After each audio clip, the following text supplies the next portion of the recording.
बच्चों, हम बात कर रहे हैं इवोल्यूशन यानी विकास चैप्टर की। बच्चों, अपने पिछले वीडियो में हमने जैव विकास के विभिन्न प्रमाणों के बारे में जाना, या ऐसे कौन कौन से उदाहरण हैं जो ये बताते हैं कि जैव विकास होता है और जैव विकास से ही अनेक जीव जातियों का विकास हुआ है।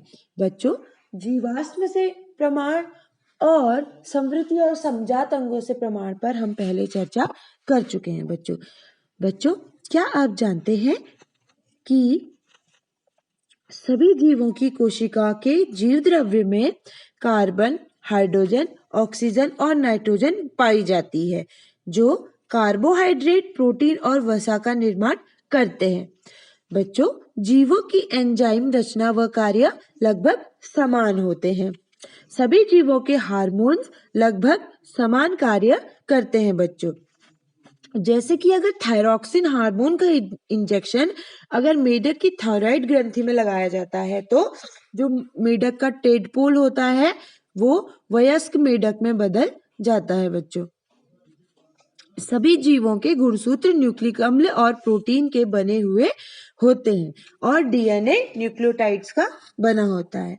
यानी ये सिद्ध करते हैं बच्चों कि जीवों का विकास अपने पूर्वज जीवों से हुआ है। इसको हम evidence from biochemistry and physiology के अंतर्गत जानते हैं, यानी जैव रसायन व कार्यकी से प्रमाण। बच्चों, यहाँ पर एक और उदाहरण आता है तुलनात्मक सीरम विज्ञान या कंपैरेटिव सीरोलॉजी से भी अनेक प्रमाण मिले हैं जो जैव विकास होने को प्रूफ करते हैं। बच्चों, इसमें एंटीजन एंटीबॉडी टेक्निक का उपयोग किया जाता है। सबसे पहले ये समझिए बच्चों, सीरम क्या होता है। सीरम बच्चों, इसको एक उदाहरण से समझिए।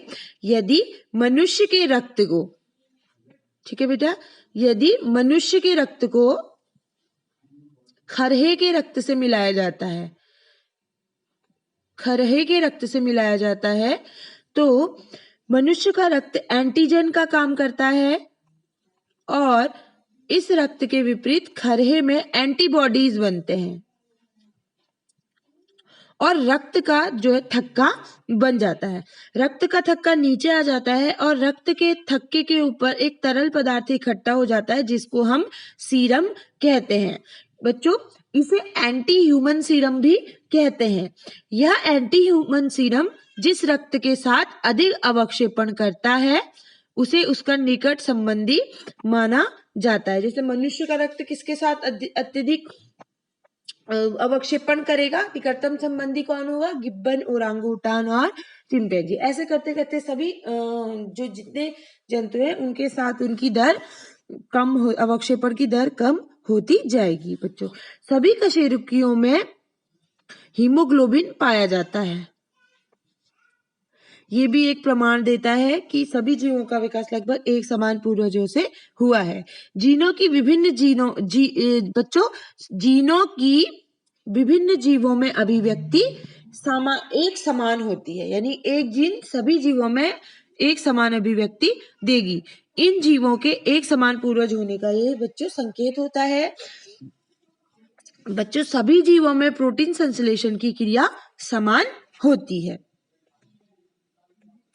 यहाँ पर बच्चों एक और चीज समझने की है, एविडेंस फ्रॉम प्रोटेक्टिव रिजेम्बलेंस। ठीक है, अनुहरण व रक्षात्मक सादृश्यता के प्रमाण, प्रोटेक्टिव रिजेम्बलेंस। अब पहले अनुहरण को समझिए, प्रोटेक्टिव रिजेम्बलेंस को समझिए। जंतुओं का वह गुण जिसमें वह अपने आवास के समान दिखाई देता है अनुहरण कहलाता है। क्यों अनुहरण पाया जाता है? ताकि वो शत्रुओं से अपनी सुरक्षा कर ले। जैसे स्टिक इंसेक्ट, बच्चों स्टिक इंसेक्ट होता है जो सूखी हुई लकड़ी के समान दिखाई देता है और सूखी हुई लकड़ियों में छिप जाता है ताकि अपने शत्रुओं से वो सावधान रहे, ताकि उसको कोई खा ना ले। बच्चों, यहाँ पे औद्योगिक अतिकृष्णता, इंडस्ट्रियल मैनलिज्म को अच्छे से आप यहाँ पे समझिए, ये बहुत इंपॉर्टेंट है। बच्चों, ये इंग्लैंड की बात है। जब इंग्लैंड में औद्योगिक क्रांति शुरू हुई थी उससे पहले और बाद की घटना है। 1850 से पहले लगभग और 1850 के बाद की घटना है। इंग्लैंड में जब औद्योगिक क्रांति नहीं हुई थी तो उससे पहले जो वहां के शहरी क्षेत्र थे उनमें पेड़ों पर सफेद पंख वाले मॉथ्स अधिक थे और काले रंग वाले मॉथ कम थे। ठीक है। औद्योगिक क्रांति के बाद क्या हुआ कि काले पंख वाले मॉथ की संख्या बढ़ गई और सफेद पंख वाले मॉथों की संख्या कम हो गई। क्यों? क्योंकि औद्योगिकरण से पहले पेड़ों के तने पर सफेद लाइकेन उगती थी और सफेद लाइकेन के पीछे जो सफेद रंग की मौत है वो छुप जाती थी और शत्रुओं से बच जाती थी, इसलिए उनकी संख्या ज्यादा थी। और जबकि काले रंग के पंखों वाले मौत ऐसा नहीं कर पाते थे, जिससे शत्रु उन्हें आसानी से खा लेते थे और उनकी संख्या कम थी। लेकिन बच्चों, जब औद्योगिकीकरण वहां पे हुआ, यानी उद्योग धंधे लगे, और उद्योग धंधे लगने से क्या हुआ? प्रदूषण हुआ।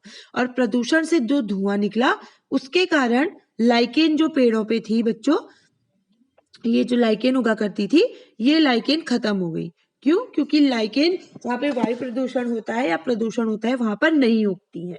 तो क्या हुआ? लाइकेन खत्म हो गई और तने जो हो गए वो काले हो गए। धूल और धुएं से तने हो गए काले, जिसके कारण सफेद रंग की मौत इसमें नहीं छुप पाती थी और शत्रु उसको आसानी से खा जाते थे, जबकि काले रंग की मौत इन इन काले तने में छुप जाती थी अनुहरण के द्वारा। ठीक है, जिससे उनकी संख्या में वृद्धि हुई। इससे आप आसानी से समझ सकते हो कि इससे प्रकृतिवरण सिद्धांत को भी आसानी से समझा जा सकता है और साथ ही साथ इंडस्ट्रियल मैलेनिज्म को भी आप समझ चुके होंगे। ये प्रमाण करते हैं कि कोई भी जीव जाति सीधे उत्पन्न नहीं हुई है, इसका विकास अन्य पूर्वज जातियों से जैव विकास के द्वारा ही हुआ है। इसलिए जातियों में परस्पर समानताएं दिखाई देती हैं बच्चों। अब यहाँ पर एविडेंस ऑफ सिलेक्शन, चयन से प्रमाण भी निकल कर आता है, जिसमें घरेलूकरण को समझिए। घरेलूकरण क्या होता है? मनुष्य ने अनेक पौधों और जंतुओं का घरेलूकरण करके कई पादप नस्लों का और कई जंतुओं की नस्लों का विकास किया है। बच्चों, यह कार्य प्रकृति में भी होता है। किसके द्वारा? प्राकृतिक वरण के द्वारा। प्राकृतिक वरण, जिसको हम नेचुरल सिलेक्शन भी कहते हैं। प्रकृति भी ये काम करती है, ठीक है, चयन करती है। जैसे मनुष्य करता है अच्छे अच्छे खुशबूदार फूलों का, बड़े बड़े फलों को सेलेक्ट करता है और आप वो कृत्रिम संकरण के द्वारा उनको चयन करता है, वैसे प्रकृति भी करती है। लेकिन बच्चों, क्या होता है कि प्रकृति में कार्य बहुत धीमी गति से होता है और मनुष्य इस कार्य को बहुत जल्दी पादप प्रजनन के द्वारा बहुत जल्दी से करने में समर्थ हो पाया है। बच्चों, कीटनाशकों और शाकनाशकों के प्रयोग से अनेक प्रतिरोधी जातियों का चयन हुआ है। यानी ज्यादा अगर हम कीटनाशक यूज करते हैं तो उसके बाद ऐसे कीटों की जातियां उत्पन्न हो जाती हैं जो कि उस दवा के प्रति प्रतिरोधी होती है। यानी वो नई जातियां बना लेते हैं जो कि उस दवा के प्रति प्रतिरोधी होती हैं।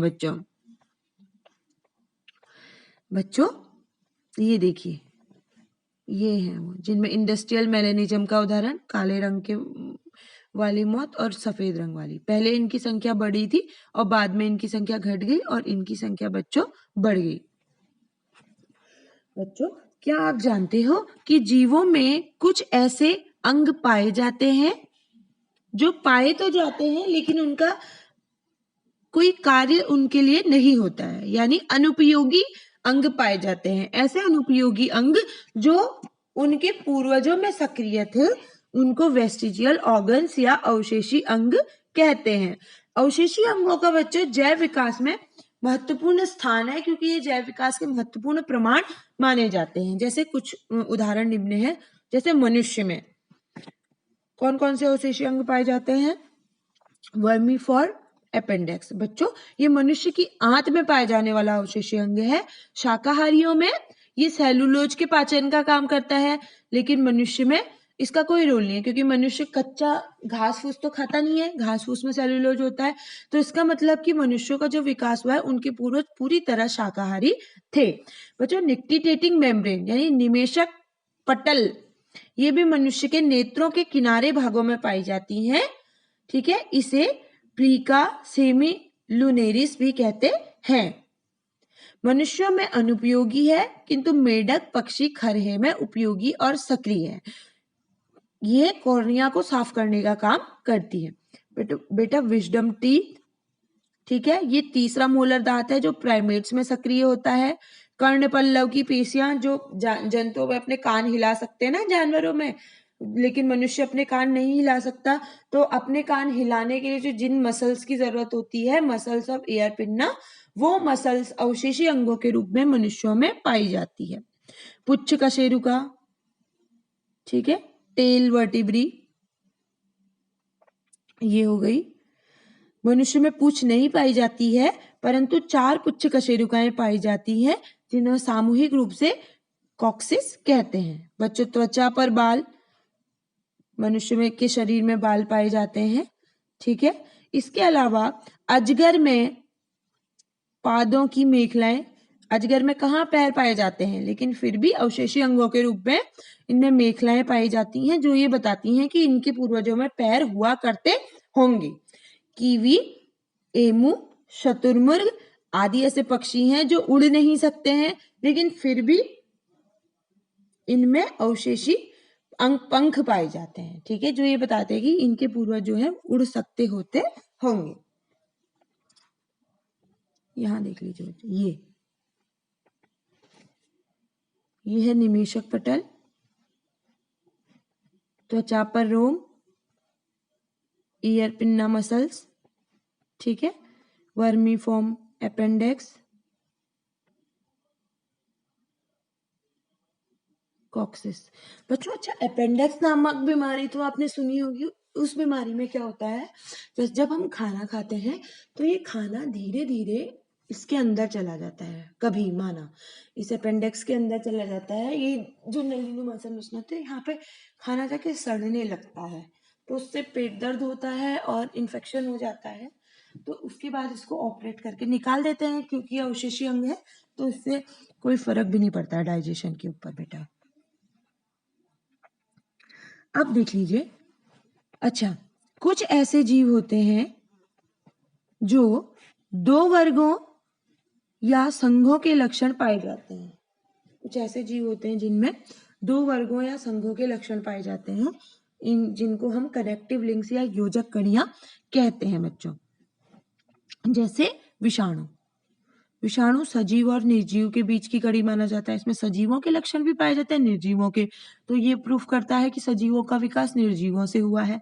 यूग्लिना में पादप और जंतुओं के, ठीक है, पौधों और जंतुओं के लक्षण पाए जाते हैं। पेरीपेटस में एनेलिडा और ऑर्थोपोडा के लक्षण पाए जाते हैं। नियोपिलीना में एनेलिडा और मोलस्का के पाए जाते हैं। आर्कियोप्टेरिक्स में रेप्टिलिया एवं पक्षी वर्ग के दोनों के लक्षण पाए जाते हैं। ये बच्चों एक जीवाश्म के रूप में हमको प्राप्त हुआ था, आर्कियोप्टेरिक्स। ठीक है, ये वर्तमान में बच्चों नहीं पाए जाते हैं। इनमें दांत युक्त जबड़े पाए जाते थे, प्रत्येक उंगली में नखर पाए जाते थे, नाखून, पुच्छ कशेरुका सहित पूंछ पाई जाती थी, जो कि सरीसृप वर्ग का लक्षण है, जबकि पंख पाए जाते थे और पेड़ों पर बढ़ने के लिए अंगूठे की उपस्थिति आदि का पाया जाना पक्षी वर्ग के लक्षण बताता है। प्रोटोप्टेरस पक्षी और उभयचर वर्ग के लक्षण दोनों के पाए जाते थे। समूरिया में उभयचर और सरीसृप के, और एकिडीना में रेप्टाइल और स्तनधारी दोनों के लक्षण पाए जाते हैं। इसको थोड़ा और समझिए बच्चों। जो एकिडीना है, ये एकिडीना रेप्टाइल और स्तनधारियों के बीच की कड़ी है।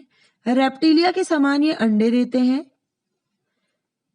गर्भाशय, योनि और कर्णपल्लव अनुपस्थित होते हैं बेटा। ठीक है, और स्तनधारियों के क्या लक्षण पाए जाते हैं? इनमें स्तन ग्रंथियां पाई जाती हैं, जो कि आपको पता है बहुत इंपॉर्टेंट लक्षण है मैमल्स का, यानी स्तनधारियों का। इनमें स्तन ग्रंथियां पाई जाती हैं, जिससे वे अपने बच्चे को दूध पिलाते हैं, और इनमें रोम भी पाए जाते हैं। ये देखिए, आर्कियोप्टेरिक्स का जीवाश्म हमको मिला हुआ है। ये देखिए, इसमें सरीसृप और पक्षी दोनों वर्गों के लक्षण पाए जाते हैं।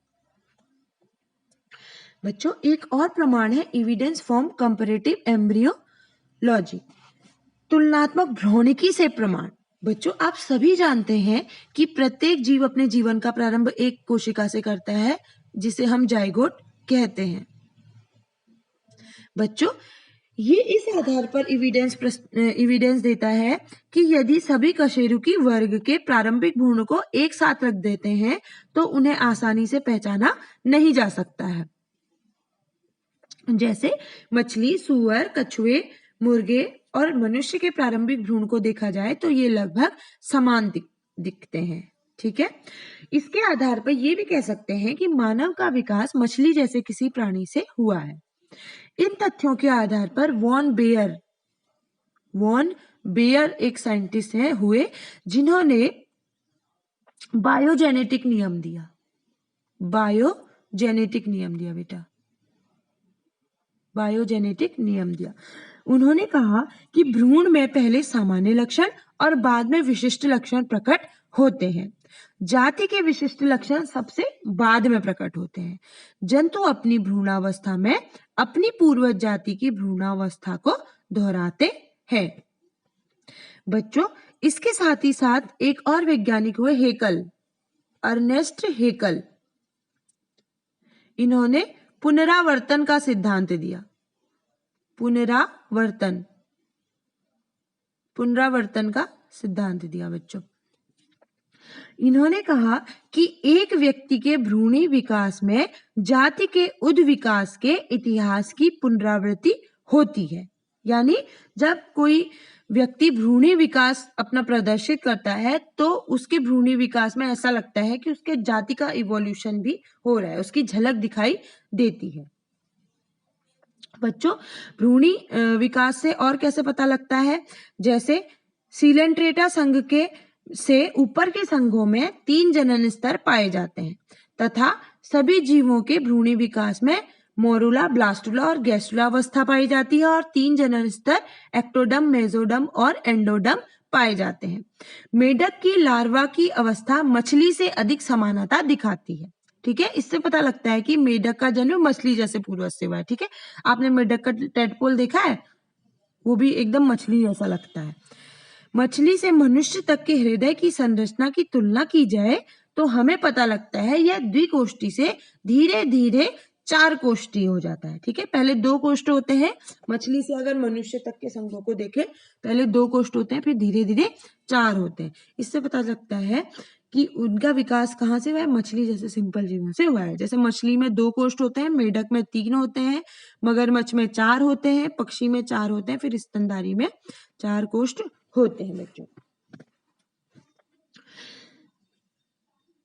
स्टूडेंट्स, कभी कभी किसी जीव में ऐसे गुण उत्पन्न हो जाते हैं जो वर्तमान जाति के लक्षण नहीं होते हैं। ये इनकी पूर्वज जातियों में पाए जाते थे। जैसे मनुष्य के बच्चे में पूंछ का होना, उदर में स्तनों का पाया जाना, शरीर में बाल होना आदि।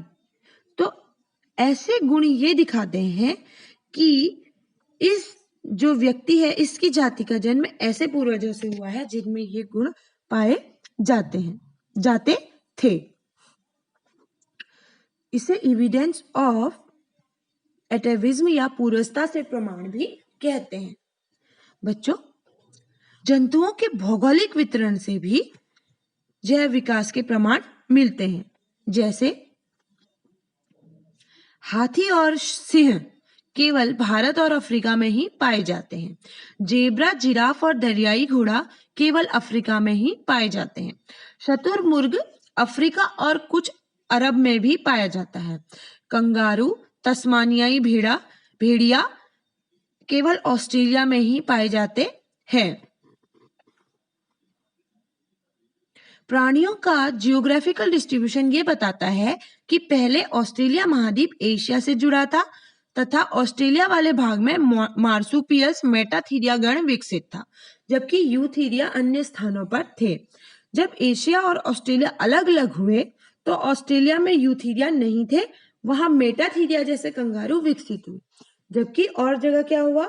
मांसाहारी यूथीरिया ने इन्हें मारकर समाप्त कर दिया था। ठीक है, इसलिए वहां पर यूथीरिया ज्यादा पनपे थे। इसके अतिरिक्त डार्विन ने दक्षिण अफ्रीका के 14 महाद्वीपों में गैलापागोस द्वीप की चिड़ियाओं का अध्ययन किया और पाया कि इनकी चोंच में अंतर पाया जाता है जो भिन्न वातावरण और परिस्थितियों के कारण होता है। इन चिड़ियाओं को डार्विन की फिंचे कहा गया। बच्चों, आज हमने जैव विकास के कुछ प्रमाणों पर चर्चा की और मुझे यकीन है कि आप इनको समझ गए होंगे। एक बार आप इनको और पढ़िएगा और डिटेल में पढ़िएगा तो आपको बहुत जल्दी ये समझ में आ जाएगा। मिलते हैं अपने नेक्स्ट वीडियो में।